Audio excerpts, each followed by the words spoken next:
The Yellow Streak, a story by Somerset Maugham. The two prahus were dropping easily downstream, one a few yards ahead of the other, and in the first sat the two white men. After 7 weeks on the rivers, they were glad to know that they would lodge that night in a civilized house. To Izzart, who had been in Borneo since the war, the Dayak houses and their feasts were of course an old story. But Campion, though new to the country, and at first amused by the strangeness, hankered too now for chairs to sit on and a bed to sleep in. The Dayaks were hospitable, but no one could say that there was much comfort to be found in their houses, and there was a monotony in the entertainment they offered a guest, which presently grew somewhat wearisome. Every evening, as the travellers reached the landing place, the headman, bearing a flag, and the more important members of the household came down to the river to fetch them. They were led up to the Long House, a village really under one roof, built on piles, to which access was obtained by climbing up the trunk of a tree, rudely notched into steps, and to the beating of drums and gongs walked up and down the whole length of it in long procession. On both sides, serried throngs of brown people sat on their haunches and stared silently as the white men passed. Clean mats were unrolled, and the guests seated themselves. The headman brought a live chicken, and holding it by the legs, waved it 3 times over their heads, called the spirits loudly to witness, and uttered an invocation. Then various persons brought eggs. Arak was drunk. A girl, a very small, shy thing with the grace of a flower, but with something hieratic in her immobile face, held a cup to the white man's lips till it was empty, and then a great shout arose. The men began to dance, one after the other, each treading his little measure with his shield and his parang, to the accompaniment of drum and gong. After this had gone on for some time, the visitors were taken into one of the rooms that led off the long platform on which was led the common life of the household, and found their supper prepared for them. The girls fed them with Chinese spoons. Then everyone grew a little drunk, and they all talked till the early hours of the morning. But now their journey was done, and they were on their way to the coast. They had started at dawn. The river then was very shallow, and ran clear and bright over a shingly bottom. The trees leaned over it so that above there was only a strip of blue sky. But now it had broadened out, and the men were poling no longer but paddling. The trees, bamboos, wild sago, like huge bunches of ostrich feathers, trees with enormous leaves and trees with feathery foliage like the acacia, coconut trees, and areca palms, with their long, straight white stems, the trees on the banks were immensely and violently luxuriant. Here and there, gaunt and naked, was the bare skeleton of a tree struck by lightning or dead of old age, and its whiteness against all that green was vivid. Here and there, rival kings of the forest, tall trees soared above the common level of the jungle. Then there were the parasites. In the fork of 2 branches, great tufts of lush green leaves, or flowering creepers that covered the spreading foliage like a bride's veil. Sometimes they wound round a tall trunk, a sheath of splendor, and threw long, flowering arms from branch to branch. There was something thrilling in the passionate wildness of that eager growth. It had the daring abandon of the nomad rioting in the train of the god. The day wore on, and now the heat was no longer so oppressive. Campion looked at the shabby silver watch on his wrist. It could not be long now before they reached their destination. "What sort of a chap is Hutchinson?" he asked. "I don't know him. I believe he's a very good sort."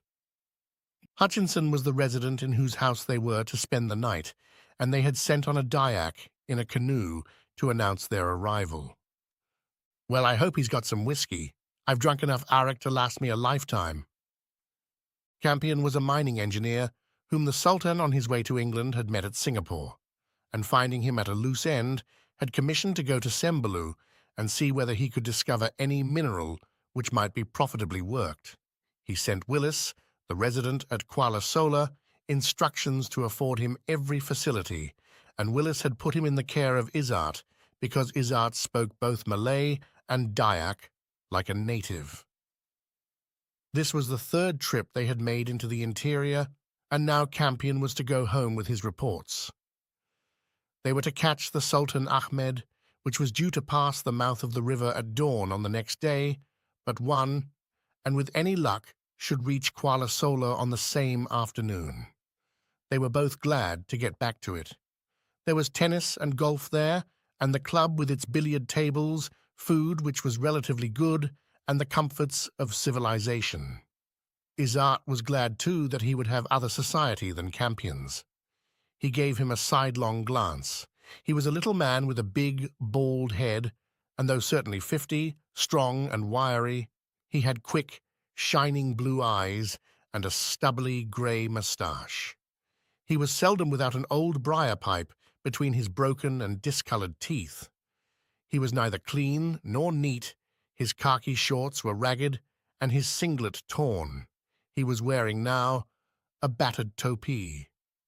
He had knocked about the world since he was 18 and had been in South Africa, in China, and in Mexico. He was good company. He could tell a story well, and he was prepared to drink and drink again with anyone he met. They had got on very well together, but Izzart had never felt quite at home with him. Though they joked and laughed together, got drunk together, Izzart felt that there was no intimacy between them. For all the cordiality of their relations, they remained nothing but acquaintances. He was very sensitive to the impression he made on others, and behind Campion's joviality he had felt a certain coolness. Those shining blue eyes had summed him up, and it vaguely irritated Izzart that Campion had formed an opinion of him, and he did not quite know what it was. He was exasperated by the possibility that this common little man did not think entirely well of him. He desired to be liked and admired. He wanted to be popular. He wished the people he met to take an inordinate fancy to him, so that he could either reject them or a trifle condescendingly bestow his friendship on them. His inclination was to be familiar with all and sundry, but he was held back by the fear of a rebuff. Sometimes he had been uneasily conscious that his effusiveness surprised the persons he lavished it on. By some chance he had never met Hutchinson, though of course he knew all about him, just as Hutchinson knew all about him, and they would have many common friends to talk of. Hutchinson had been at Winchester, and Izzart was glad that he could tell him that he had been at Harrow. The prahu rounded a bend in the river, and suddenly, standing on a slight eminence, they saw the bungalow. In a few minutes they caught sight of the landing stage, and on it, among a little group of natives, a figure in white, waving to them. Hutchinson was a tall, stout man with a red face. His appearance led you to expect that he was breezy and self-confident, so that it was not a little surprising to discover quickly that he was diffident and even a trifle shy.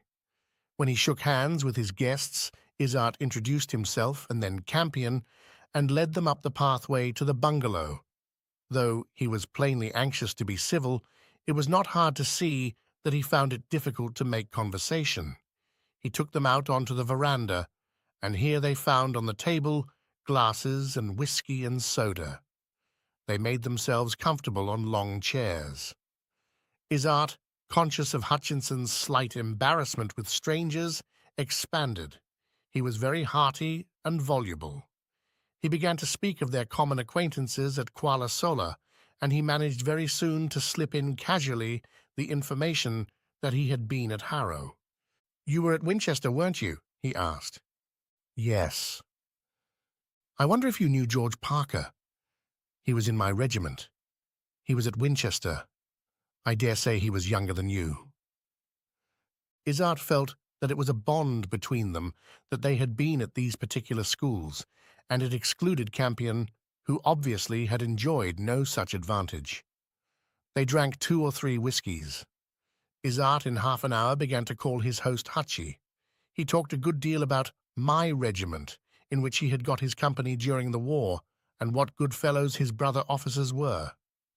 He mentioned 2 or 3 names, which could hardly be unknown to Hutchinson. They were not the sort of people that Campion was likely to have come across, and he was not sorry to administer to him a neat snub when he claimed acquaintance with someone he spoke of. "Billy Meadows? I knew a fellow called Billy Meadows in Sinaloa many years ago," said Campion. "Oh, I shouldn't think it could be the same," said Izzart with a smile. "Billy's by way of being a peer of the realm. He's the Lord Meadows who races. Don't you remember he owned Spring Carrots?" Dinner time was approaching, and after a wash and brush-up, they drank a couple of gin pahits. They sat down. Hutchinson had not been to Kuala Sola for the best part of a year, and had not seen another white man for 3 months. He was anxious to make the most of his visitors. He could give them no wine, but there was plenty of whisky, and after dinner he brought out a precious bottle of Benedictine. They were very gay. They laughed and talked a great deal. Izzart was getting on famously. He thought he had never liked a fellow more than Hutchinson, and he pressed him to come down to Kuala Sola as soon as he could. They would have a wonderful beano. Campion was left out of the conversation by Izzart with the faintly malicious intention of putting him in his place, and by Hutchinson through shyness. And presently, after yawning a good deal, he said he would go to bed. Hutchinson showed him to his room, and when he returned, Izzart said to him, "You don't want to turn in yet, do you?" "Not on your life. Let's have another drink." They sat and talked. They both grew a little drunk. Presently, Hutchinson told Izzart that he lived with a Malay girl and had a couple of children by her. He had told them to keep out of sight while Campion was there. "I expect she's asleep now," said Hutchinson, with a glance at the door which Izzart knew led into his room, "but I'd like you to see the kiddies in the morning." Just then a faint wail was heard, and Hutchinson, with a "Hello, the little devil's awake," went to the door and opened it. In a moment or two he came out of the room with a child in his arms. A woman followed him. "He's cutting his teeth," said Hutchinson. "It makes him restless." The woman wore a sarong and a thin white jacket, and she was barefoot. She was young, with fine dark eyes, and she gave Izzart, when he spoke to her, a bright and pleasant smile. She sat down and lit a cigarette. She answered the civil questions Izzart put to her without embarrassment, but also without effusion. Hutchinson asked her if she would have a whisky and soda, but she refused.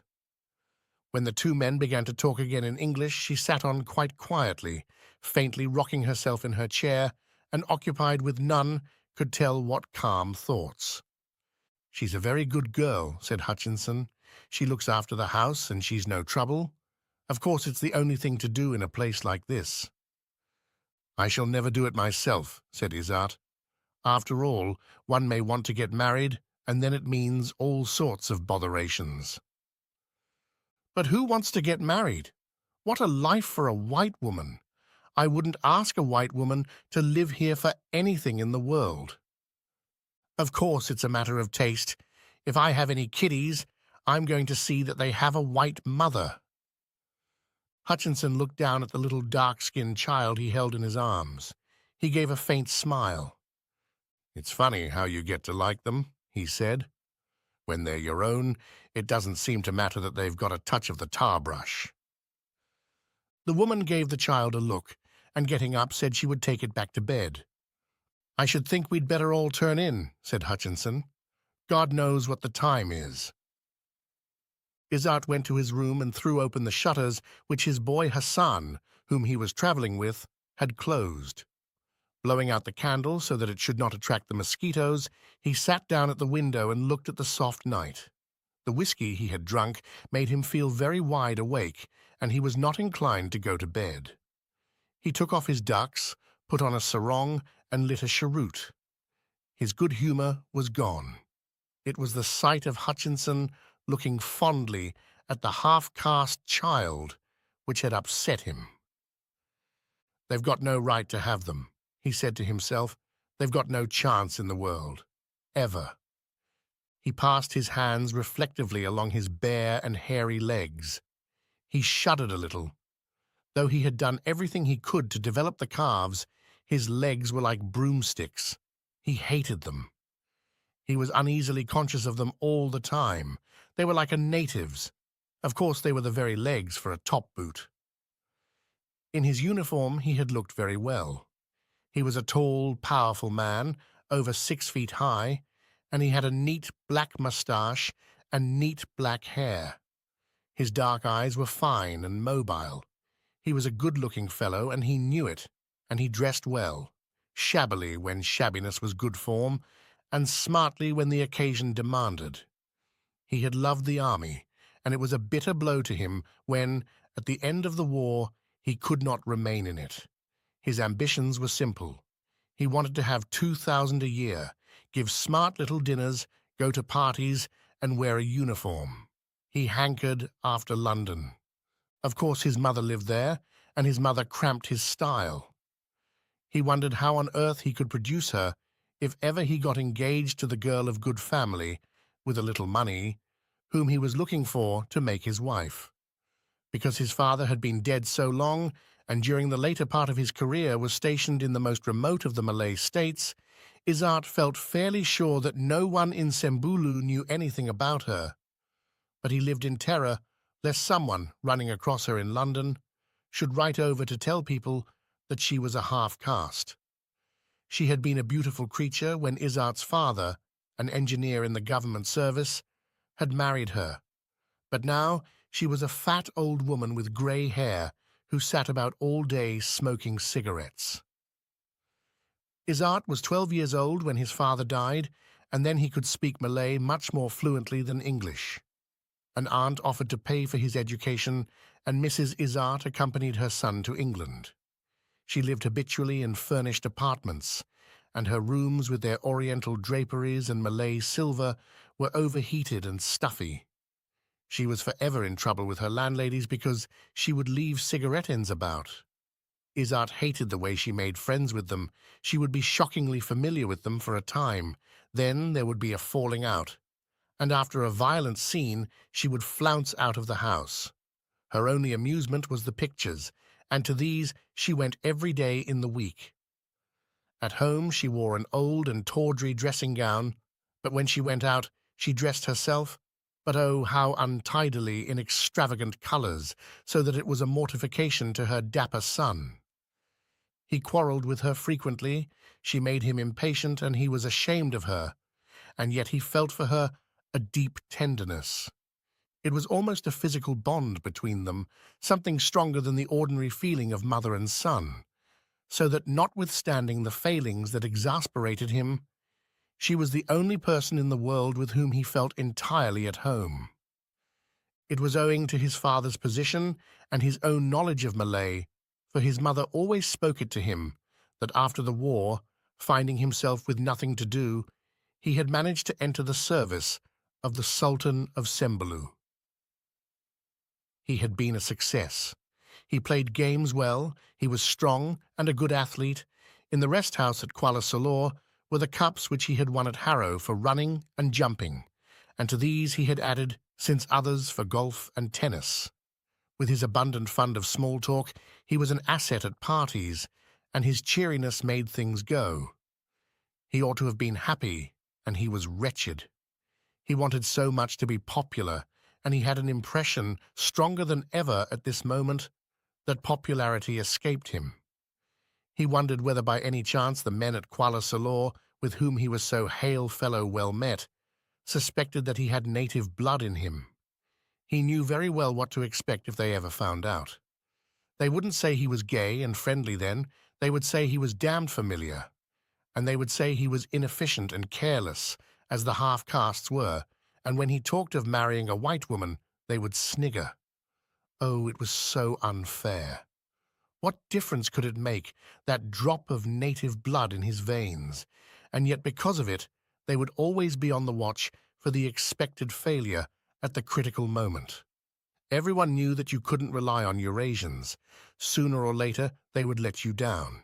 He knew it too, but now he asked himself whether they didn't fail because failure was expected of them. They were never given a chance, poor devils, but a cock crew loudly. It must be very late, and he was beginning to feel chilly. He got into bed. When Hassan brought him his tea next morning, he had a racking headache, and when he went into breakfast, he could not look at the porridge and the bacon and eggs which were set before him. Hutchinson, too, was feeling none too well. "I fancy we made rather a night of it," said his host, with a smile to conceal his faint embarrassment. "I feel like hell," said Izzart. "I'm going to breakfast off a whiskey and soda myself," added Hutchinson. Izzart asked for nothing better, and it was with distaste that they watched Campion eat with healthy appetite a substantial meal. Campion chaffed them. "By God, Izzart, you're looking green about the gills," he said. "I never saw such a filthy colour." Izzart flushed. His swarthiness was always a sensitive point with him, but he forced himself to give a cheery laugh. "You see, I had a Spanish grandmother," he answered, "and when I'm under the weather, it always come out. I remember at Harrow, I fought a boy and licked him because he called me a damned half-caste." "You are dark," said Hutchinson. "Do Malays ever ask you if you have any native blood in you?" "Yes, damn their impudence."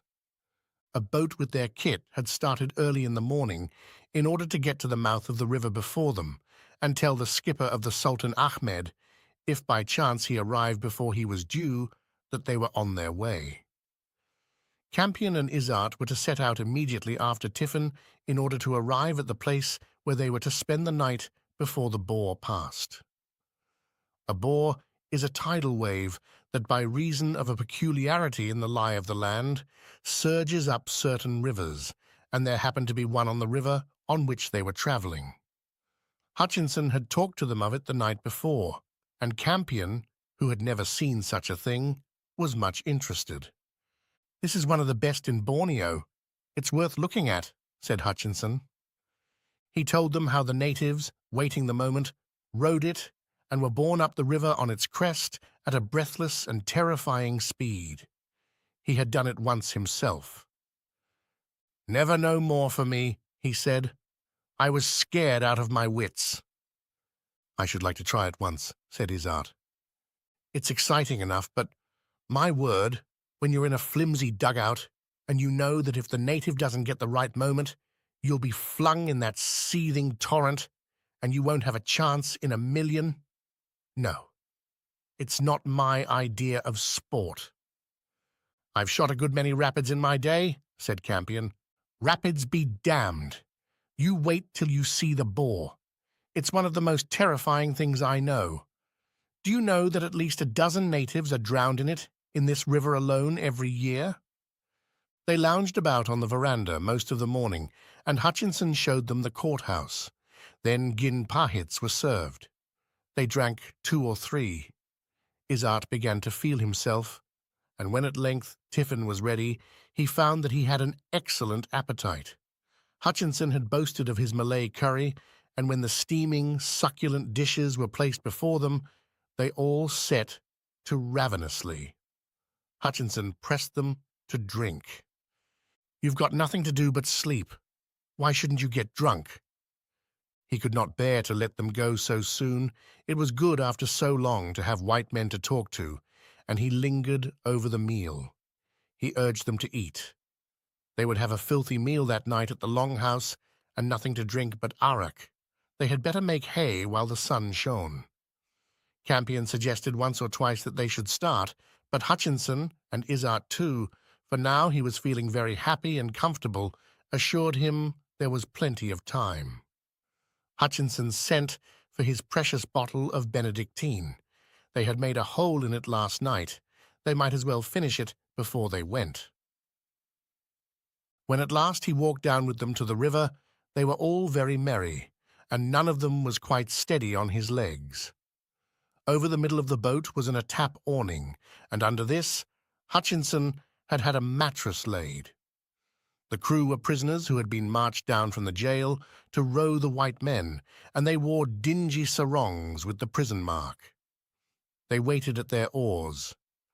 Izzart and Campion shook hands with Hutchinson and threw themselves down on the mattress. The boat pushed off. The turbid river, wide and placid, glistened in the heat of that brilliant afternoon like polished brass. In the distance ahead of them, they could see the bank with its tangle of green trees. They felt drowsy, but Izzart at least found a curious enjoyment in resisting for a little while the heaviness that was creeping over him, and he made up his mind that he would not let himself fall asleep till he had finished his cheroot. At last, the stub began to burn his fingers, and he flung it into the river. "I'm going to have a wonderful snooze," he said. "What about the boar?" asked Campion. "Oh, that's all right. We needn't worry about that." He gave a long and noisy yawn. His limbs felt like lead. He had one moment in which he was conscious of his delicious drowsiness, and then he knew nothing more. Suddenly he was awakened by Campion shaking him. "I say, what's that?" "What's what?" He spoke irritably, for sleep was still heavy upon him, but with his eyes he followed Campion's gesture. He could hear nothing, but a good way off he saw 2 or 3 white-crested waves following one another. They did not look very alarming. "Oh, I suppose that's the boar." "What are we going to do about it?" cried Campion. Izzart was scarcely yet quite awake. He smiled at the concern in Campion's voice. "Don't worry. These fellows know all about it. They know exactly what to do. We may get a bit splashed." But while they were saying these few words, the boar came nearer, very quickly, with a roar like the roar of an angry sea, and Izzart saw that the waves were much higher than he had thought. He did not like the look of them, and he tightened his belt so that his shorts should not slip down if the boat were upset. In a moment, the waves were upon them. It was a great wall of water that seemed to tower over them, and it might have been 10 or 12 feet high, but you could measure it only with your horror. It was quite plain that no boat could weather it. The first wave dashed over them, drenching them all, half filling the boat with water, and then immediately another wave struck them. The boatmen began to shout. They pulled madly at their oars, and the steersman yelled an order. But in that surging torrent, they were helpless, and it was frightening to see how soon they lost all control of the boat. The force of the water turned it broadside on, and it was carried along, helter-skelter, upon the crest of the bore. Another great wave dashed over them, and the boat began to sink. Izzart and Campion scrambled out of the covered place in which they had been lying, and suddenly the boat gave way under their feet, and they found themselves struggling in the water. It surged and stormed around them. Izzart's first impulse was to swim for the shore, but his boy, Hassan, shouted to him to cling to the boat. For a minute or two they all did this. "Are you all right?" Campion shouted to him. "Yes, enjoying the bath," said Izzart. He imagined that the waves would pass by as the boar ascended the river, and in a few minutes at the outside they would find themselves in calm water once more. He forgot that they were being carried along on its crest. The waves dashed over them. They clung to the gunwale and the base of the structure which supported the attap awning. Then a larger wave caught the boat, and it turned over, falling upon them so that they lost their hold. There seemed nothing but a slippery bottom to cling to, and Izzart's hands slithered helplessly on the greasy surface. But the boat continued to turn, and he made a desperate grab at the gunwale, only to feel it slip out of his hands as the turn went on. Then he caught the framework of the awning, and still it turned slowly right round, and once more he sought for a handhold on the bottom. The boat went round and round with a horrible regularity. He thought this must be because everyone was clinging to one side of it, and he tried to make the crew go round to the other. He could not make them understand. Everyone was shouting, and the waves beat against them with a dull and angry roar. Each time the boat rolled over on them, Izzart was pushed under water, only to come up again as the gunwale and the framework of the awning gave him something to cling to. The struggle was awful. Presently, he began to get terribly out of breath, and he felt his strength leaving him.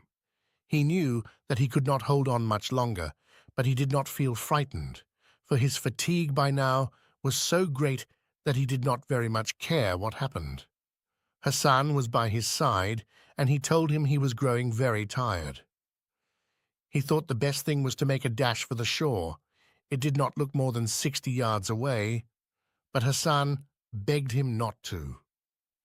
Still, they were being carried along amid those seething, pounding waves. The boat went round and round, and they scrambled over it like squirrels in a cage. Izzart swallowed a lot of water. He felt he was very nearly done. Hassan could not help him, but it was a comfort that he was there, for Izzart knew that his boy, used to the water all his life, was a powerful swimmer. Then, Izzart did not know why. For a minute or two the boat held bottom downwards, so that he was able to hold on to the gunwale. It was a precious thing to be able to get his breath. At that moment, 2 dugouts with Malays in them riding the Boer passed swiftly by them. They shouted for help, but the Malays averted their faces and went on. They saw the white men, and did not want to be concerned in any trouble that might befall them. It was agonizing to see them go past, callous and indifferent in their safety. But on a sudden, the boat rolled round again, round and round, slowly, and the miserable, exhausting scramble repeated itself. It took the heart out of you. But the short respite had helped Izzart, and he was able to struggle a little longer. Then once more he found himself so terribly out of breath that he thought his chest would burst. His strength was all gone, and he did not know now whether he had enough to try to swim for the shore. Suddenly he heard a cry. "Izzart! Izzart! Help! Help!" It was Campion's voice. It was a scream of agony. It sent a shock all through Izzart's nerves. Campion! Campion! What did he care for Campion? Fear seized him, a blind animal fear, and it gave him a new strength. He did not answer. "Help me, quick, quick," he said to Hassan. Hassan understood him at once. By a miracle, one of the oars was floating quite close to them, and he pushed it into Izzart's reach. He placed a hand under Izzart's arm, and they struck away from the boat. Izzart's heart was pounding, and his breath came with difficulty. He felt horribly weak. The waves beat in his face. The bank looked dreadfully far away. He did not think he could ever reach it. Suddenly the boy cried that he could touch bottom, and Izzart put down his legs, but he could feel nothing. He swam a few more exhausted strokes, his eyes fixed on the bank, and then, trying again, felt his feet sink into thick mud. He was thankful. He floundered on, and there was the bank within reach of his hands, black mud in which he sank to his knees. He scrambled up, desperate to get out of the cruel water, and when he came to the top, he found a little flat with tall, rank grass all about it. He and Hassan sank down on it and lay for a while stretched out like dead men. They were so tired that they could not move. They were covered with black mud from head to foot. But presently Izzart's mind began to work, and a pang of anguish on a sudden shook him. Campion was drowned. It was awful. He did not know how he was going to explain the disaster when he got back to Kuala Salor. They would blame him for it. He ought to have remembered the Boer and told the steersman to make for the bank and tie up the boat when he saw it coming. It wasn't his fault. It was the steersman's. He knew the river. Why in God's name hadn't he had the sense to get into safety? How could he have expected that it was possible to ride that horrible torrent? Izzart's limbs shook as he remembered the wall of seething water that rushed down upon them. He must get the body and take it back to Kuala Salor. He wondered whether any of the crew were drowned too. He felt too weak to move, but Hassan now rose and wrung the water out of his sarong. He looked over the river and quickly turned to Izzart. "Tuan," A boat is coming. The lalang grass prevented Izzart from seeing anything. Shout to them, he said. Hassan slipped out of view and made his way along the branch of a tree that overhung the water. He cried out and waved. Presently, Izzart heard voices. There was a rapid conversation between the boy and the occupants of the boat, and then the boy came back. They saw us capsize, Tuan, he said, and they came as soon as the boar passed. There's a long house on the other side. If you will cross the river, they will give us sarongs and food, and we can sleep there. Izzart for a moment felt that he could not again trust himself on the face of the treacherous water. What about the other Tuan? He asked. They do not know. If he's drowned, they must find the body. Another boat has gone upstream. Izzart did not know what to do. He was numb. Hassan put his arm round his shoulder and raised him to his feet. He made his way through the thick grass to the edge of the water, and there he saw a dugout with 2 dyaks in it. The river now once more was calm and sluggish. The great wave had passed on, and no one would have dreamed that so short a while before the placid surface was like a stormy sea. The dyaks repeated to him what they had already told the boy. Izzart could not bring himself to speak. He felt that if he said a word, he would burst out crying. Hassan helped him to get in, and the dyaks began to pull across. He fearfully wanted something to smoke, but his cigarettes and his matches, both in a hip pocket, were soaking. The passage of the river seemed endless. The night fell, and when they reached the bank, the first stars were shining. He stepped ashore, and one of the dyaks took him up to the longhouse. But Hassan seized the paddle he had dropped, and with the other pushed out into the stream. 2 or 3 men and some children came down to meet Izzart, and he climbed to the house amid a babel of conversation. He went up the ladder and was led with greetings and excited comment to the space where the young men slept. Rattan mats were hurriedly laid to make him a couch, and he sank down on them. Someone brought him a jar of arrack, and he took a long drink. It was rough and fiery, burning his throat, but it warmed his heart. He slipped off his shirt and trousers and put on a dry sarong which someone lent him. By chance he caught sight of the yellow new moon lying on her back, and it gave him a keen, almost a sensual pleasure. He could not help thinking that he might at that moment be a corpse floating up the river with the tide. The moon had never looked to him more lovely. He began to feel hungry, and he asked for rice. One of the women went into a room to prepare it. He was more himself now, and he began to think again of the explanations he would make at Kuala Solor. No one could really blame him because he had gone to sleep. He certainly wasn't drunk. Hutchinson would bear him out there, and how was he to suspect that the steersman would be such a damned fool? It was just rotten luck. But he couldn't think of Campion without a shudder. At last, a platter of rice was brought him, and he was just about to start eating when a man ran hurriedly along and came up to him. "The Tuan's come!" he cried. "What Tuan?" He jumped up. There was a commotion about the doorway, and he stepped forward. Hassan was coming quickly towards him out of the darkness, and then he heard a voice. "Izzart, are you there?" Campion advanced towards him. "Well, here we are again. By God, that was a pretty near thing, wasn't it? You seem to have made yourself nice and comfortable. My heavens, I could do with a drink." His dank clothes clung round him, and he was muddy and dishevelled. But he was in excellent spirits. I didn't know where the hell they were bringing me. I'd made up my mind that I should have to spend the night on the bank. I thought you were drowned." "Here's some arrack," said Izzart. Campion put his mouth to the jar and drank and spluttered and drank again. "Muck, but by God it's strong." He looked at Izzart with a grin of his broken and discoloured teeth. "I say, old man, you look as though you'd be all the better for a wash." "I'll wash later." "All right, so will I. Tell them to get me a sarong." How did you get out? He did not wait for an answer. I thought I was done for. I owe my life to these two sportsmen here. He indicated with a cheery nod two of the Dyak prisoners whom Izzart vaguely recognized as having been part of their crew. They were hanging onto that blasted boat on each side of me, and somehow they cottoned onto it that I was down and out. I couldn't have lasted another minute.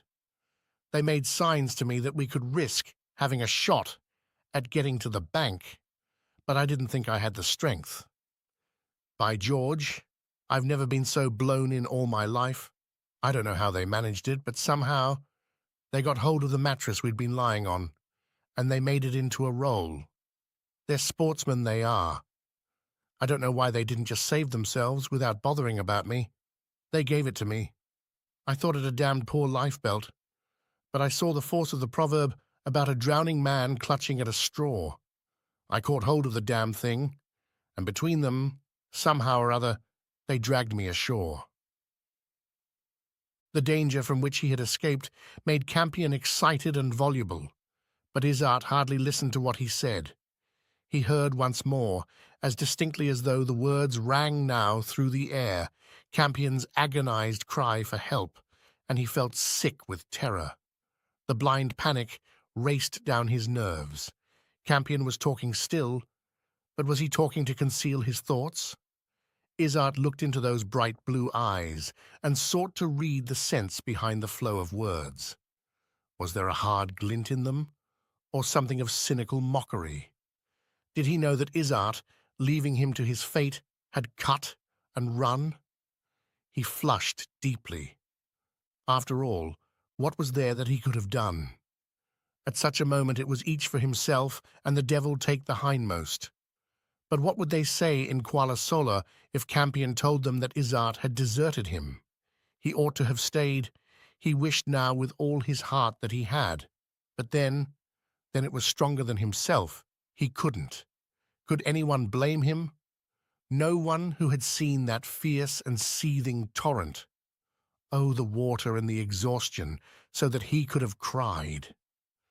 "If you're as hungry as I am, you'd better have a tuck-in at this rice," he said.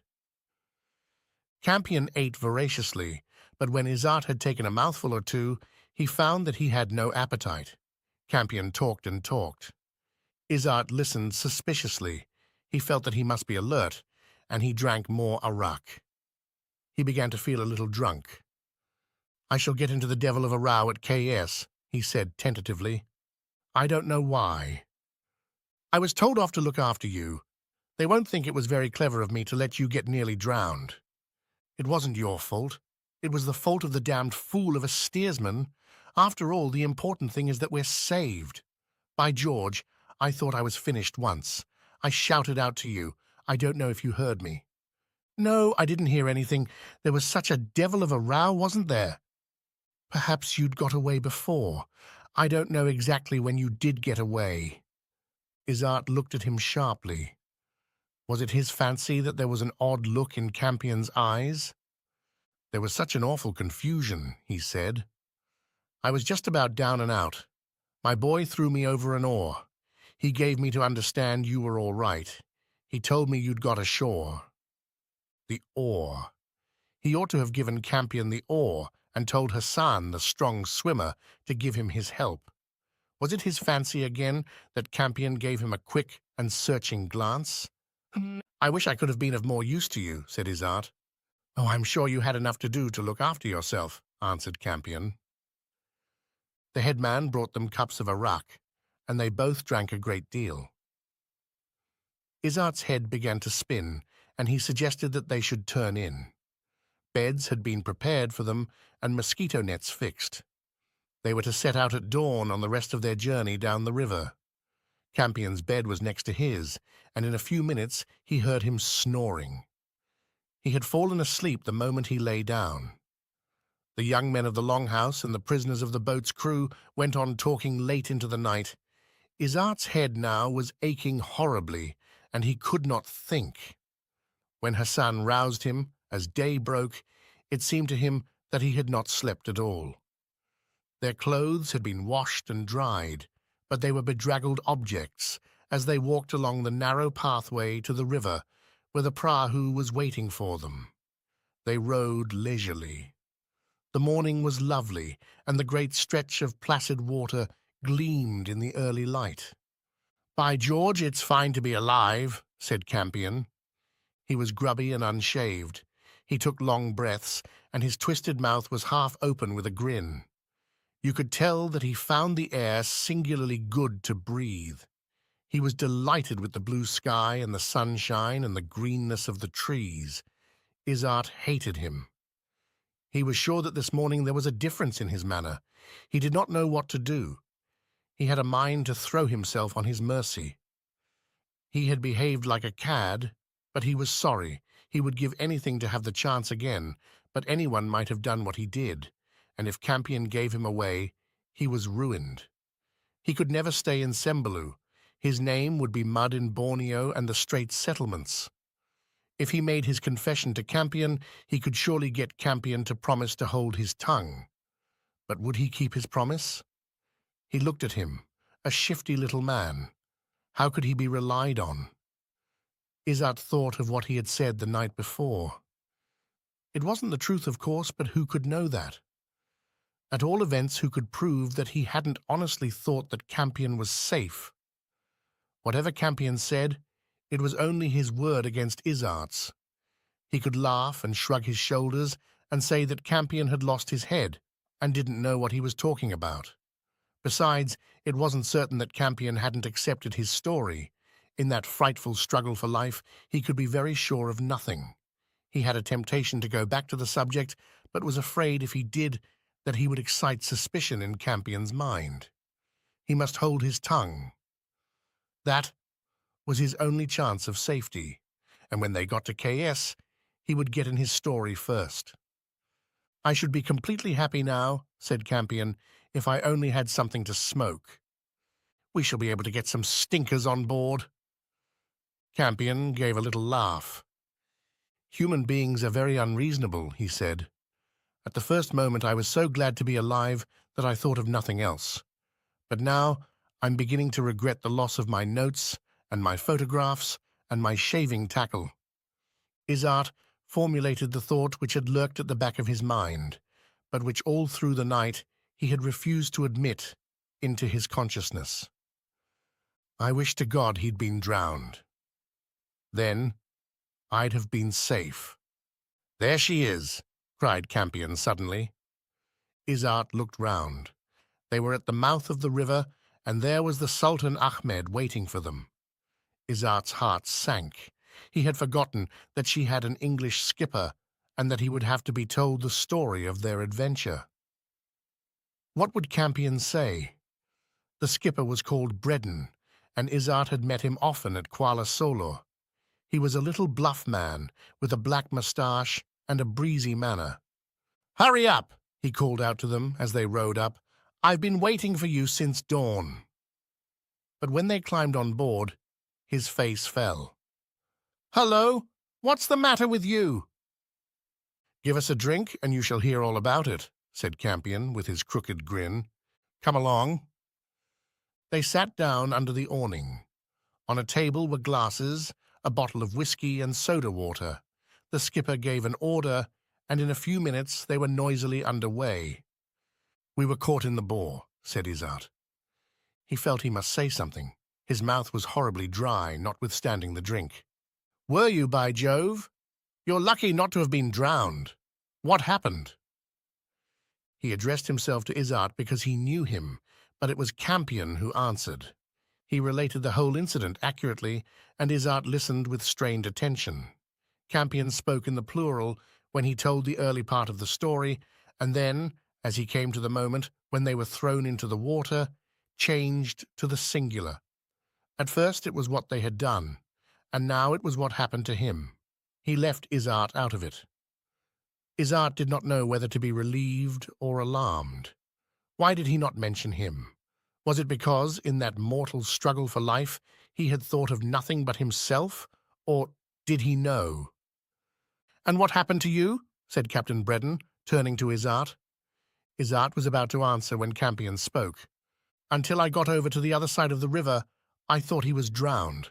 I don't know how he got out. I expect he hardly knows himself." "It was touch and go," said Izzart with a laugh. Why had Campion said that? He caught his eye. He was sure now that there was a gleam of amusement in it. It was awful not to be certain. He was frightened. He was ashamed. He wondered if he could not so guide the conversation, either now or later, as to ask Campion whether that was the story he was going to tell in Kuala Solor. There was nothing in it to excite anyone's suspicions. But if nobody else knew, Campion knew. He could have killed him. "Well, I think you're both of you damn lucky to be alive," said the skipper.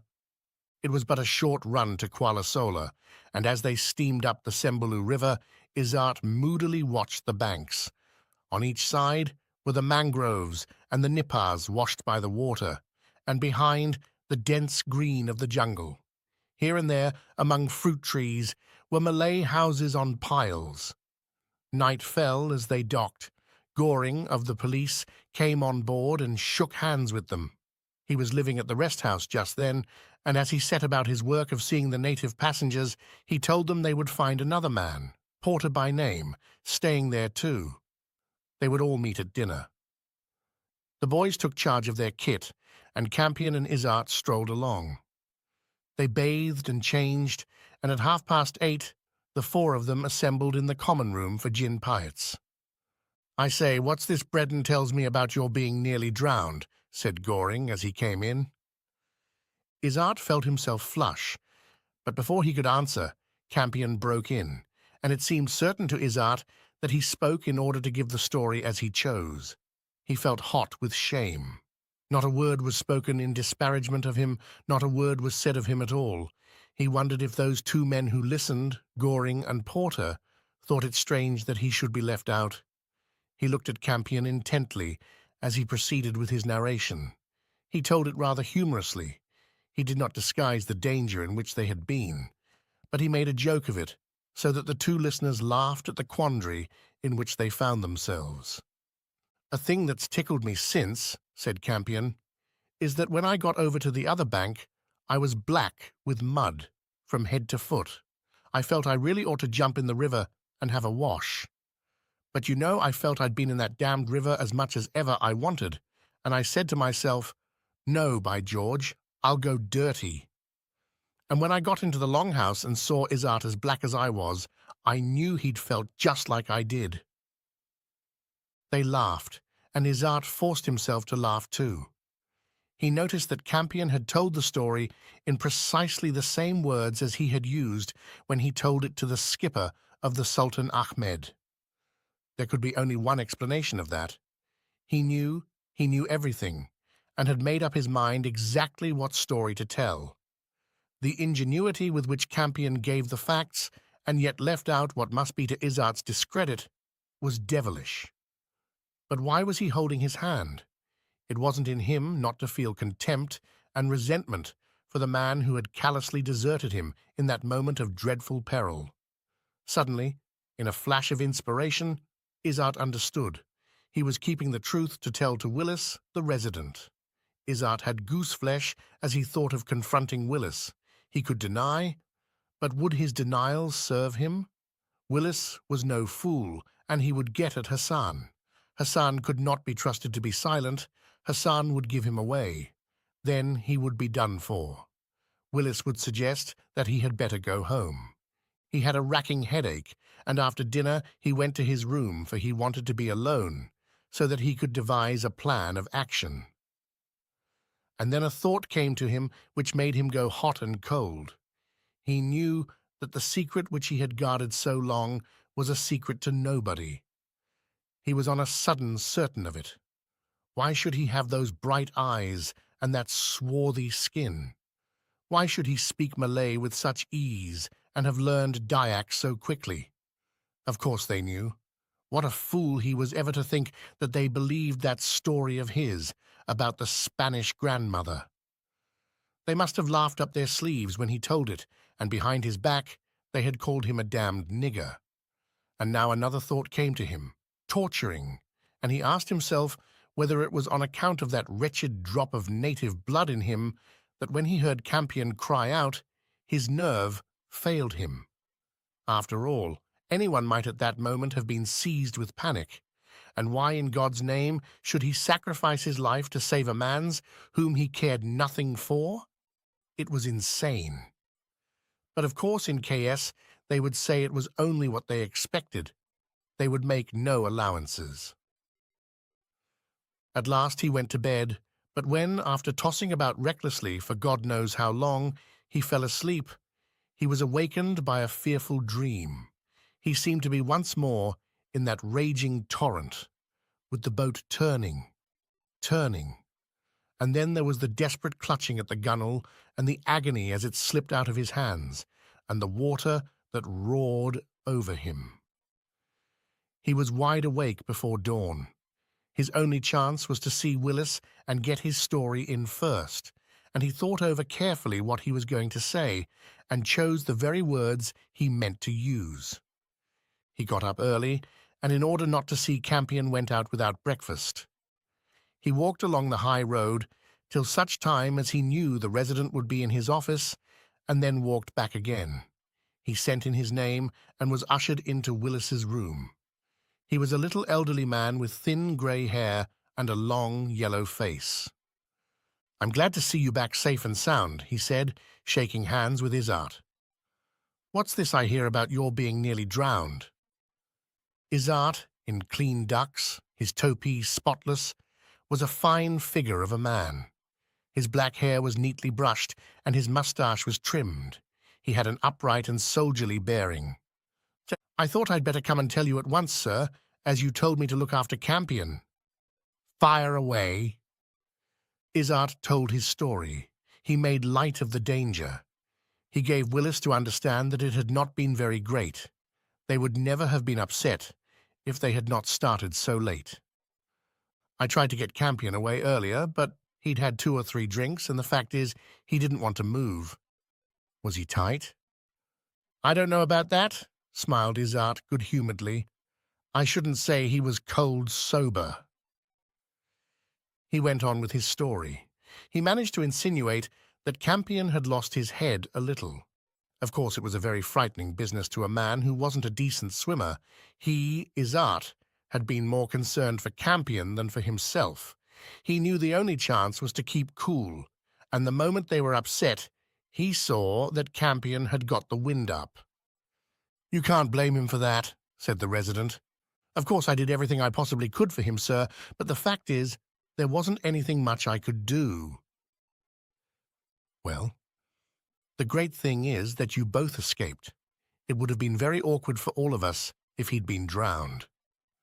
"I thought I'd better come and tell you the facts before you saw Campion, sir. I fancy he's inclined to talk rather wildly about it. There's no use exaggerating." "On the whole, your stories agree pretty well," said Willis with a little smile. Izzart looked at him blankly. "Haven't you seen Campion this morning?" "I heard from Goring that there'd been some trouble, and I looked in last night on my way home from the fort after dinner." "You'd already gone to bed." Izzart felt himself trembling, and he made a great effort to preserve his composure. "By the way, you got away first, didn't you?" "I don't really know, sir. You see, there was a lot of confusion." "You must have if you got over to the other side before he did." "I suppose I did then." "Well, thanks for coming to tell me," said Willis, rising from his chair. As he did so, he knocked some books on the floor. They fell with a sudden thud. The unexpected sound made Izzart start violently, and he gave a gasp. The resident looked at him quickly. "I say, your nerves are in a pretty state." Izzart could not control his trembling. "I'm very sorry, sir," he murmured. "I expect it's been a shock. You'd better take it easy for a few days. Why don't you get the doctor to give you something?" "I didn't sleep very well last night." The resident nodded as though he understood. Izzart left the room, and as he passed out, some man he knew stopped and congratulated him on his escape. They all knew of it. He walked back to the rest house. and as he walked, he repeated to himself the story he had told the resident. Was it really the same story that Campion had told? He had never suspected that the resident had already heard it from Campion. What a fool he had been to go to bed. He should never have let Campion out of his sight. Why had the resident listened without telling him that he already knew? Now Izzart cursed himself for having suggested that Campion was drunk and had lost his head. He had said this in order to discredit him, but he knew now that it was a stupid thing to do. And why had Willis said that about his having got away first? Perhaps he was holding his hand too. Perhaps he was going to make inquiries. Willis was very shrewd. But what exactly had Campion said? He must know that. At whatever cost, he must know. Izzart's mind was seething, so that he felt he could hardly keep a hold on his thoughts, but he must keep calm. He felt like a hunted animal. He did not believe that Willis liked him. Once or twice in the office he had blamed him because he was careless. Perhaps he was just waiting till he got all the facts. Izzart was almost hysterical. He entered the rest house, and there, sitting on a long chair with his legs stretched out, was Campion. He was reading the papers which had arrived during their absence in the jungle. Izzart felt a blind rush of hatred well up in him as he looked at the little shabby man who held him in the hollow of his hand. "Hello," said Campion, looking up. "Where have you been?" To Izzart, it seemed that there was in his eyes a mocking irony. He clenched his hands, and his breath came fast. "What have you been saying to Willis about me?" he asked abruptly. The tone in which he put the unexpected question was so harsh that Campion gave him a glance of faint surprise. I don't think I've been saying anything very much about you." "Why?" "He came here last night." Izzart looked at him intently. His brows were drawn together in an angry frown as he tried to read Campion's thoughts. "I told him you'd gone to bed with a headache. He wanted to know about our mishap." "I've just seen him." Izzart walked up and down the large and shaded room. Now, though it was still early, the sun was hot and dazzling. He felt himself in a net. He was blind with rage. He could have seized Campion by the throat and strangled him, and yet, because he did not know what he had to fight against, he felt himself powerless. He was tired and ill, and his nerves were shaken. On a sudden, the anger which had given him a sort of strength left him, and he was filled with despondency. It was as though water and not blood ran through his veins. His heart sank, and his knees seemed to give way. He felt that if he did not take care, he would begin to cry. He was dreadfully sorry for himself. "Damn you! I wish to God I'd never set eyes on you," he cried pitifully. "What on earth's the matter?" asked Campion with astonishment. "Oh, don't pretend. We've been pretending for 2 days, and I'm fed up with it." His voice rose shrilly. It sounded odd in that robust and powerful man. "I'm fed up with it. I cut and run. I left you to drown. I know I behaved like a skunk. I couldn't help it." Campion rose slowly from his chair. "What are you talking about?" His tone was so genuinely surprised that it gave Izzart a start. A cold shiver ran down his spine. "When you called for help, I was panic-stricken. I just caught hold of an oar and got Hassan to help me get away." "That was the most sensible thing you could do." "I couldn't help you. There wasn't a thing I could do." "Of course not." "It was damned silly of me to shout. It was waste of breath, and breath was the very thing I wanted." "Do you mean to say you didn't know?" "When those fellows got me the mattress, I thought you were still clinging to the boat. I had an idea that I got away before you did." Izzart put both his hands to his head and gave a hoarse cry of despair. "My God, what a fool I've been." The two men stood for a while staring at one another. The silence seemed endless. "What are you going to do now?" asked Izzart at last. Oh, my dear fellow, don't worry. I've been frightened too often myself to blame anyone who shows the white feather. I'm not going to tell a soul. Yes, but you know. I promise you, you can trust me. Besides, my job's done here and I'm going home. I want to catch the next boat to Singapore. There was a pause, and Campion looked for a while reflectively at Izzart. There's only one thing I'd like to ask you. I've made a good many friends here, and there are one or two things I'm a little sensitive about. When you tell the story of our upset, I should be grateful if you wouldn't make out that I had behaved badly. I wouldn't like the fellows here to think that I'd lost my nerve. Izzart flushed darkly. He remembered what he had said to the resident. It almost looked as though Campion had been listening over his shoulder. He cleared his throat. I don't know why you think I should do that. Campion chuckled good-naturedly, and his blue eyes were gay with amusement. The yellow streak, he replied, and then, with a grin that showed his broken and discoloured teeth, have a cheroot, dear boy.